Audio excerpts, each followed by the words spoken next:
In the factories of Victorian London, there was a way to tell which young women made the matches. At night, in the dark of their tenements, their faces glowed. A faint, greenish-white light seemed to seep from the bone of the jaw. It was not a trick of the eye. It was the phosphorus, soaked so deeply into the bones of their faces that it shone in the dark.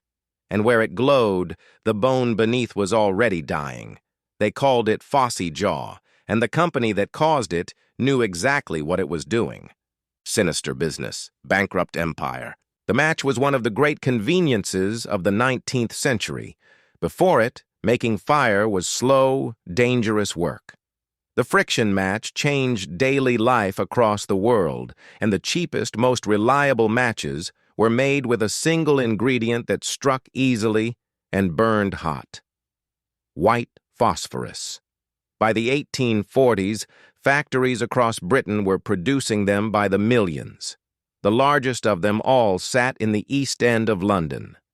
Bryant and May. The work was done almost entirely by women and girls. Some were as young as 13. They worked 14-hour days, standing for wages that barely covered bread and rent. They dipped the match ends into the phosphorus paste, then cut, dried, and boxed them by hand. The phosphorus fumes filled the air of the workrooms. The women ate their lunch at the same benches where they worked, the food coating itself in the same vapor they breathed all day. Phosphorus is a poison. Breathed in day after day, the vapor attacks the bones, and it attacks the jaw first. It begins as a toothache. Then the gums swell and abscess. The breath turns foul with the smell of rotting bone. The jawbone itself begins to die inside the face, glowing that ghostly green in the dark. The only treatment Victorian medicine had was to cut the dead bone away. Surgeons removed pieces of jaw, sometimes the entire jaw, from women still in their 20s. The company knew. Phossy jaw had been documented in medical journals since the 1840s. Safer alternatives existed. Red phosphorus, and later the safety match, could be made without poisoning anyone. They cost a little more. Bryant and May continued to use white phosphorus for decades because it was cheaper and because the women who paid the price had no voice anyone in power cared to hear. And the cruelty did not stop at the disease. Bryant and May ran their factory on a system of fines. A woman could be fined for talking, for dropping matches, for going to the toilet without permission, for having dirty feet, for a workbench that was untidy. The fines were taken straight from wages that were already among the lowest in London. The company, meanwhile, was paying its shareholders dividends of over 20% a year. In June 1888, a social reformer and journalist named Besant heard the matchwomen's stories. She investigated, and she published an article in her newspaper, The Link. She titled it, "White Slavery in London." She named Bryant and May. She laid out the wages, the fines, the 14-hour days, and the rotting jaws. The article spread across the city. Bryant and May's directors were furious. They drew up a paper denying the conditions Besant had described, and they ordered their workers to sign it. The women refused. The company dismissed one of the workers it suspected of talking to the press. It was the wrong move. The next day, in July 1888, around 1,400 women and girls walked out of the factory. The matchgirls' strike became one of the most famous labor actions in British history. The women organized, they marched to Parliament, they told their stories to anyone who would listen, and now, because of Besant's article, the whole city was listening. Public opinion turned hard against Bryant and May. Donations poured in to support the strikers. Within 2 weeks, the company surrendered. Bryant and May abolished the fines. They raised wages. They agreed to let the workers eat in a separate room, away from the phosphorus.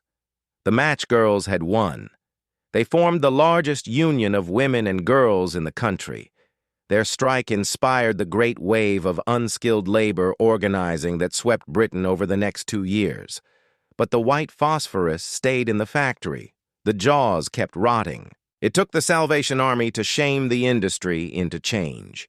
In 1891, they opened their own match factory that used only safe red phosphorus, paid better wages, and proved the poison was never necessary. They gave public tours so people could see the difference. Bryant and May insisted for years that white phosphorus was essential. It was not. It was simply cheaper. Finally, the law caught up. In 1906, an international treaty, the Berne Convention, banned the use of white phosphorus in matches. Britain signed it and outlawed the substance in 1908. Bryant and May, which had fought every reform for half a century, at last switched to the safe formula they could have used all along. By then, the disease had disfigured or killed an unknown number of women, almost none of whom were ever compensated. Bryant and May survived. The company kept making matches in Britain for most of the 20th century, its name stamped on boxes in millions of homes. The matchgirls who broke it open were mostly forgotten, their names lost, their graves unmarked. What survived of them was the union they built and the strike they won, the moment when the lowest-paid women in London discovered that even they could bring a 20% dividend empire to the table.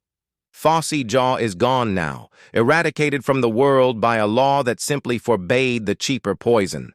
But the pattern it left behind is not gone. A safer method exists. It costs a little more. The people who would pay the price of the cheaper one have no voice in the room, and so the cheaper one is chosen year after year, until someone finally writes it all down and refuses to sign the paper that says everything is fine.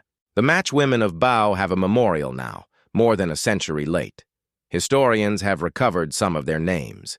Their strike is taught as the spark of the modern British labor movement, and every safety match struck today, the kind that cannot poison the person who makes it, is quietly the thing they were told, for 50 years, could not possibly be done.